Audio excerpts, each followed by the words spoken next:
Halo sahabat operator Arkas dan tim manajemen BOS di seluruh tanah air Indonesia. Kali ini saya akan berbagi tutorial tentang cara membuat BKU di tahap yang kedua tahun 2022 menggunakan aplikasi Arkas. Perlu dipahami bahwa sebelum membuat BKU tahap yang kedua, tentunya kita harus menyesuaikan anggaran belanja yang sudah dibelanjakan di tahap yang kedua dengan anggaran yang ada di RKAS Induk yang sudah kita buat sebelumnya. Caranya adalah membuat RKAS pergeseran yang bisa dilakukan sebelum tanggal 31 Agustus tahun 2022 dan RKS perubahan jika sudah terlanjur lewat tanggal 31 Agustus tahun 2022. Ini berlaku di dinas pendidikan di kota kami ya, di Manado. Saya tidak tahu aturan di dinas pendidikan di daerah yang lain. Nah, untuk link tutorial RKS pergeseran dan RKS perubahan di Arkas, saya sudah bagikan di deskripsi video ini.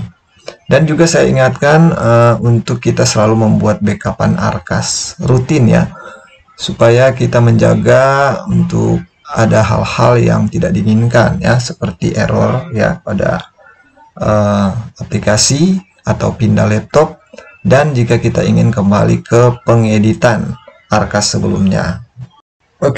Pada menu penata usahaan ya di Arkas ini, kita pilih menu aktivasi BKU ya, kemudian pilih sumber dananya kita tentukan.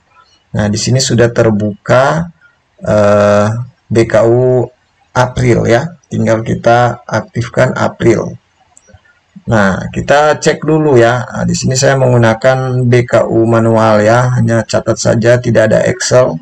Ya, kemudian kita lihat dulu di rekening koran apakah ada transaksi di bulan April ya. Nah, jika di bulan April ini dana bosnya belum masuk, berarti kita bisa aktifkan ya. Bulan April ini kita aktifkan dulu, kita tekan ya, apakah Anda yakin untuk bulan April akan diaktifkan, kita tekan yes ya.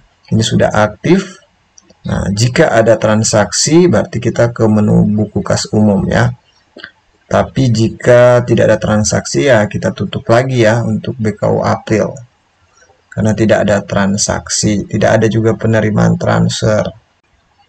Untuk pindah ke BKU dari April ke Mei ya, pastikan juga untuk internetnya terkoneksi ya. Baru kita pindah ya ke BKU bulan berikutnya ya. Ini kita tutup dulu karena tidak ada transaksi, ini dinolkan saja bunga bank dan pajak ya, kita tunggu sinkronisasinya sampai selesai. Nah, ini sudah terbuka untuk BKU di bulan Mei. Apakah Anda yakin ya? Nanti kita aktifkan dulu ya.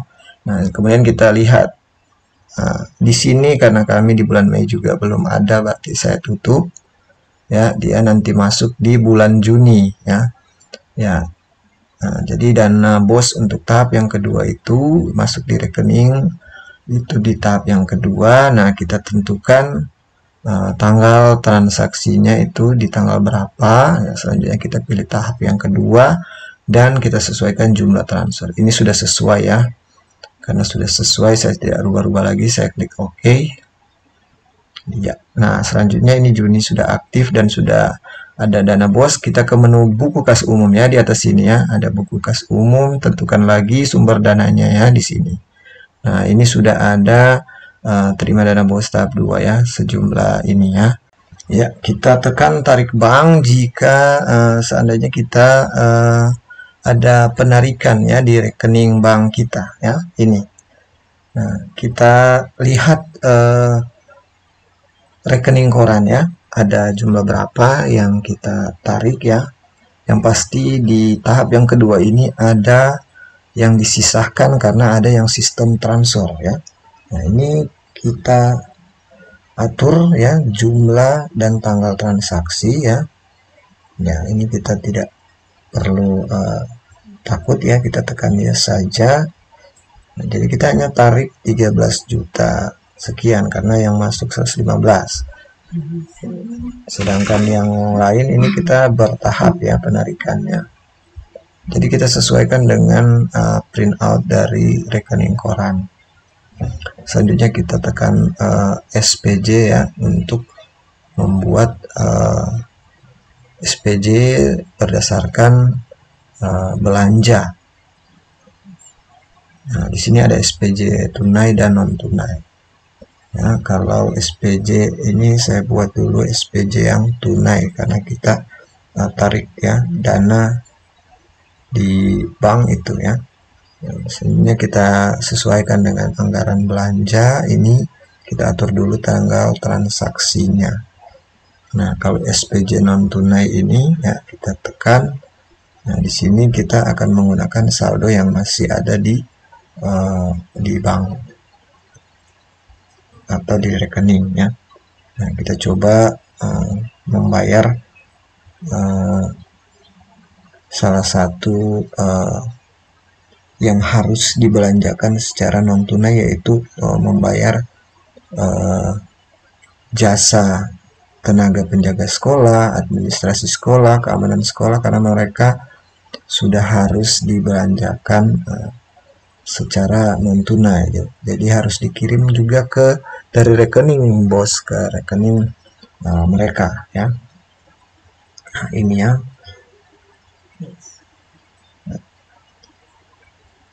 Kita sesuaikan dengan jumlah pembayaran ya di bulan yang berjalan ya. Nah, di sini saya contohkan di bulan Juni ya untuk pembayaran setiap tenaga-tenaga atau jasa-jasa yang digunakan di sekolah. Ya, ini ya contohnya ada 3, 4 ya, salah satu operator sekolah juga yang sistemnya harus SPJ non tunai ya.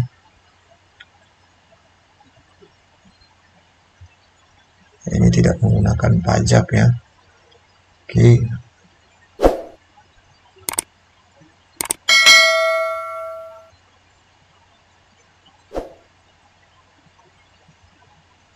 Ya, ini untuk operator sekolah. Oke. Ya, jadi ada 5 belanja non tunai. Untuk belanja jasa itu harus SPJ non tunai.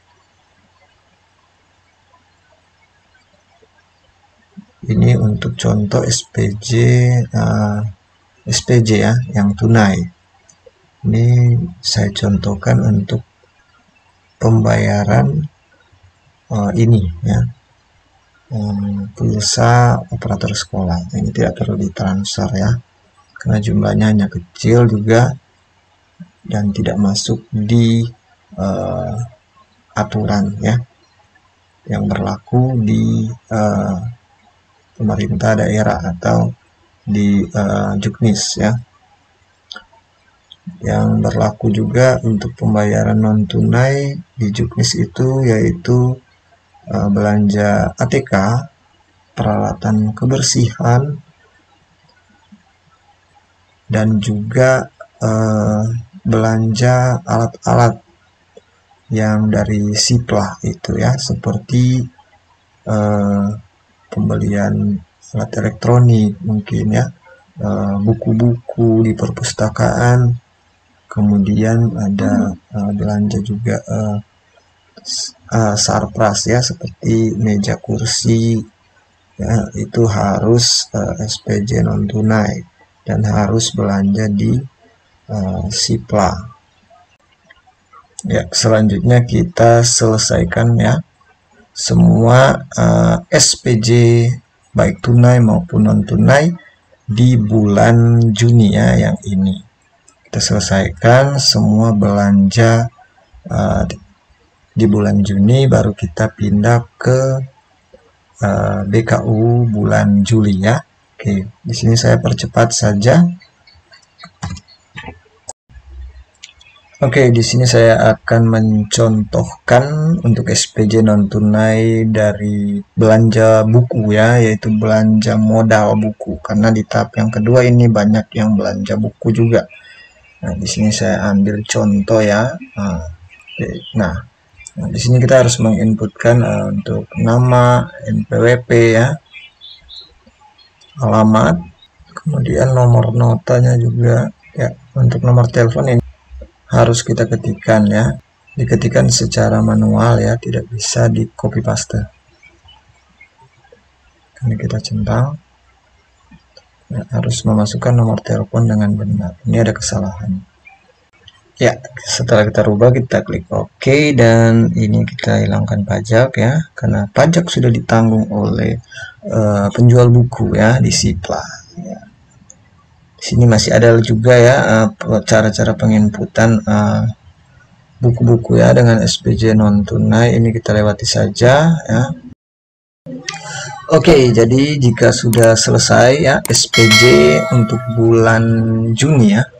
Nah, di sini SPJ-nya sudah tidak ada lagi ya, sudah kosong baik yang tunai maupun non tunai ini ya. Oke, jadi selanjutnya kita akan berpindah ya ke BKU bulan Juli ya. Kita ke aktivasi BKU. Ya, kita tutup ya dulu ini bulan Juni ya.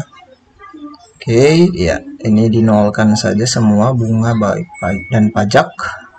Kita tunggu ya, pastikan internet aktif supaya bisa langsung sinkron. Oke, ya, ini sudah syncnya berhasil ya. Dan selanjutnya kita aktifkan BKU bulan Juli ya. Kemudian kita ke buku kas umum lagi, sumber dana ya. Ini masih ada tersisa ya, saldo kas tunai ini ya sekitar 4 juta, dan saldo tambah dengan saldo kas bank ya, ini ada sekitaran 29 juta. Jadi totalnya 34 juta sekian ya.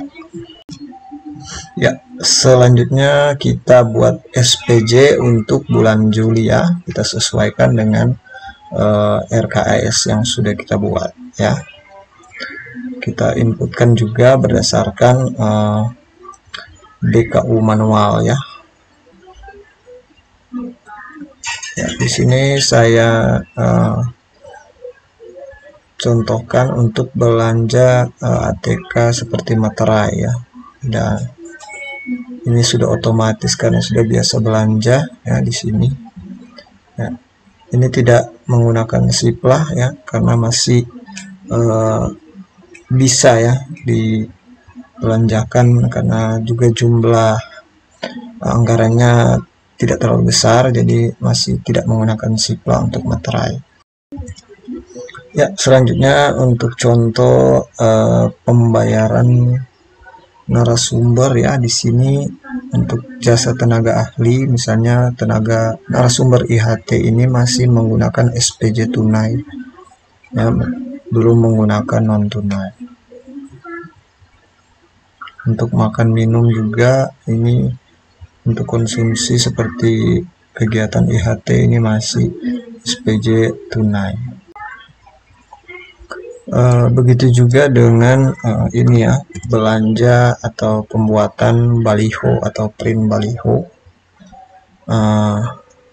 Di sini SPJ-nya kita menggunakan SPJ tunai ya. Dan walaupun dia masuk di ATK, namun dia tetap dibelanjakan, di SPJ-kan secara non tunai karena jumlahnya juga tidak terlalu besar ya, hanya Rp100.000. Ya, di sini saya akan mencontohkan untuk belanja seperti mouse ya. Nah, di sini sisa tunai tidak mencukupi.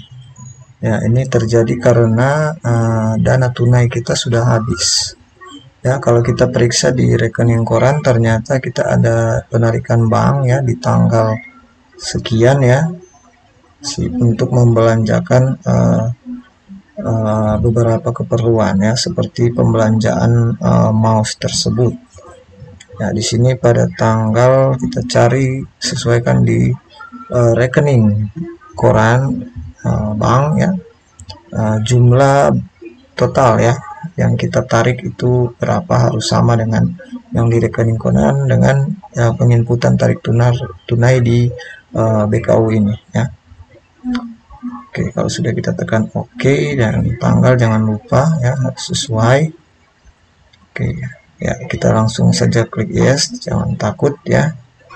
Oke, nah di sini sudah ada saldo tunai, jadi kita sudah bisa SPJ tunai ya, karena sudah ada saldo.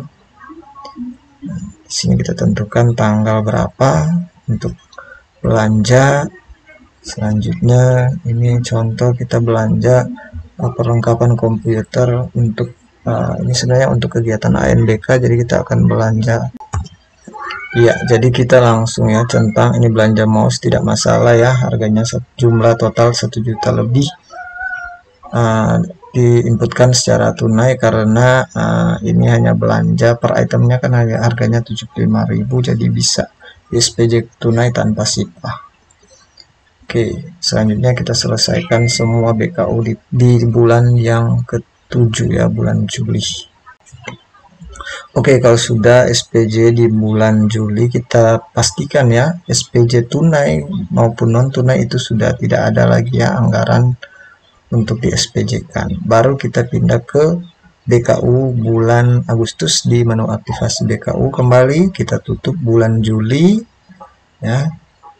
Ya, ini 0 saja bunga dan pajak, kita tunggu sinkronisasi. Oke, selanjutnya kita setelah sync berhasil ya, kita aktifkan Agustus ya, kemudian kita masuk ke buku kas umum, sumber dana, dan kita lanjutkan SPJ untuk anggaran yang ada di bulan Agustus ya, bulan terakhir di tahap yang kedua. Ya, kita inputkan semua kegiatan-kegiatan yang sudah kita buat di RKS pergeseran maupun RKS perubahan untuk tahap yang kedua. Oke, selanjutnya di sini saya akan mencontohkan penginputan SPJ tunai untuk perawatan kebersihan ya. Sebenarnya itu untuk perawatan kebersihan itu kalau kita buat anggaran harus non tunai, tapi kalau seandainya kita membelanjakan perawatan kebersihan pada waktu mendadak, di situ kita bisa meng-SPJ-kan secara tunai ya, seperti pembelanjaan di toko-toko supermarket, karena memang kebutuhan mendesak, tidak perlu lagi menggunakan SIPLA ya dan SPJ tunai. Jadi kita meng-SPJ-kan tunai ya, seperti ini ya. Seperti contoh juga ini ya, belanja perlengkapan sekolah untuk kegiatan 17 Agustus yaitu bendera ya. Ini adalah kebutuhan mendesak ya, jadi kita belanjakan di supermarket ya, menggunakan SPJ tunai. Dan kita selesaikan semua SPJ baik tunai maupun non tunai ya, untuk tahap yang kedua, untuk bulan yang terakhir ini bulan Agustus, sesuai dengan belanja yang sudah kita belanjakan di bulan ke-8 atau bulan Agustus di tahap yang kedua, sampai anggarannya menjadi 0 ya, sampai saldonya itu habis, tergantung dari anggaran yang sudah kita belanjakan. Jika masih ada sisa ya berarti kita belanjakan untuk tahap selanjutnya, kita sisakan untuk tahap selanjutnya di tahap yang ketiga. Jika masih ada sisa anggaran atau sisa saldo ya, kita anggarkan di tahap yang ketiga. Oke, jadi di sekolah kami ya semua anggaran ini terpakai, jadi semuanya sisa 0 ya. Ya, selanjutnya kami akan print ya semua laporan bos baik BKU ya di Arkas ini ya. Caranya seperti ini ya, kita print BKU mulai dari bulan April ya, untuk tahap yang kedua April ya. Sini saya buat dulu folder ya, karena saya biasanya menyediakan ya folder tersendiri untuk setiap pelaporan BKU baik tahap 1 maupun tahap yang kedua. Nah, jadi di sini kita bisa langsung print, tapi sebaiknya kita save dulu ya. Caranya seperti ini, export to PDF. Ya, agar kita mempunyai arsip. Karena terkadang di dinas, di manajemen BOS dinas juga meminta file soft copy-nya. Jadi kita harus save PDF, baru kita print semuanya ya. Oke, ini cara save BKU ya. Oke, jadi mulai dari BKU per bulan ya. Oke, ini kita lewati saja ya, sampai di BKU pajak ya. Nah, semua untuk tahap kedua yaitu bulan April sampai dengan Agustus. Kemudian kita pindah ke print out rincian objek belanja ini ya. Nah, kita atur lagi semua periodenya dari April sampai dengan Agustus untuk BKU buku pembantu rincian objek belanja. Oke, jadi harus di print sampai bulan Agustus semua ya untuk BKU dan rincian objek. Selanjutnya ini ya, semua banyak sekali ini file-filenya untuk BKU dan SPTJM ya. Ini juga ada SPTJM, kita bisa print semester 1 dan semester 2 karena tahap yang kedua ini ada di semester 1 dan ada juga di semester 2, jadi kita harus simpan baik semester 1 dan semester 2 ya, karena ada anggaran yang digunakan di semester 1 dan semester 2. Nah, selanjutnya untuk semester 2 ya ini.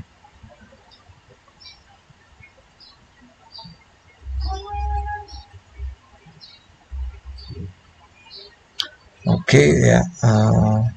Oke, kemudian kita print ya untuk menu penggunaan realisasi anggaran. Kita bisa atur ini periodenya per semester ya. Ini semester 1, kemudian penggunaan realisasi anggaran ya, kita gunakan semester 2. Oke, kita simpan ya.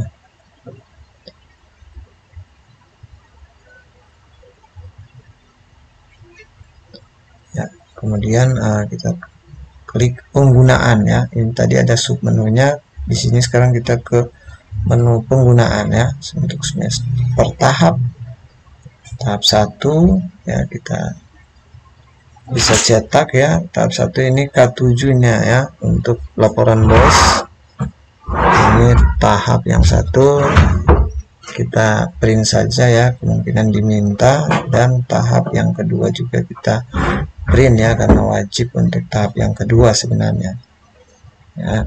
Oke, kita save ya. Pokoknya semua untuk print out ini kita ambil ya, baik tahap, bulan maupun per semester ini kita print ya semuanya. Oke, selanjutnya kita print untuk barang modal ya. Ini semua periodenya juga ya, dari periode untuk tahap 2 dari periode April sampai dengan Agustus ya. Ya, setelah barang modal ya, kita ke menu submenu barang habis pakai ya. Di sini ya kita print semua lagi ya, untuk dari Januari sampai dengan dari April sampai dengan Agustus ya, untuk barang habis pakai ini ya, kita print semua untuk tahap yang kedua. Oke, jika sudah selesai ya untuk melakukan pencetakan print out soft copy ya, sudah disimpan semuanya ya. Selanjutnya pada menu aktivasi BKU ini kita tutup ya untuk bulan terakhir di tahap kedua yaitu Agustus ya. Kita pastikan internet aktif agar tersinkronisasi dengan berhasil ya, sehingga Agustusnya ini tertutup. Kita ke aktivasi kertas kerja. Di sini akan ada menu tombol perubahan ya. Ya, ini akan kita gunakan untuk laporan BOS tahap 3. Selanjutnya kita lakukan sinkronisasi kembali ya, tombol sinkron ini ya, kita lakukan lagi kembali sinkronisasi. Nah, setelah kita sinkronisasi, kita harus konfirmasi kembali ke dinas ya pendidikan di daerah ya, di tim manajemen BOS pusat ya, admin dinas, untuk mengetahui apakah RKS kita sudah sinkron dengan yang ada di markas ya, dinas aplikasi markas. Oke, ini kita tunggu sampai selesai ya disinkron. Oke, ini proses sinkronisasi telah berhasil ya. Oke, selanjutnya di sini saya akan membackup dulu ya data RK saya ya. Kita ketikkan pagar app data, ini saya sudah memberikan contoh untuk membackup backup database Arkas ya. Kita tekan untuk kodenya tadi, kemudian kita pilih artek foldernya, kemudian Arkas ini kita copy ya ke folder yang akan kita simpan ya. Di sini saya sudah buat folder backupan Arkas sesuai dengan tanggal dan kegiatan apa. Misalnya di sini kan terakhir saya membuat Arkas untuk tahap yang kedua. Jadi saya tulis di sini keterangannya fix input tahap 2 ya di sini. Untuk cara merestore atau mengembalikan data Arkas ini, video tutorialnya sudah saya bagikan di deskripsi video ini ya. Oke, demikian tutorial Arkas dari saya tentang cara membuat BKU tahap kedua tahun 2022. Semoga bisa bermanfaat dan membantu ya. Dan jangan lupa like, komen, dan subscribe channel ini agar channel ini boleh terus berkembang. Dan nantikan juga tutorial dari saya berikutnya tentang Arkas, yaitu membuat RKS perubahan untuk pembuatan BKU tahap yang ketiga tahun 2022. Oke, terima kasih.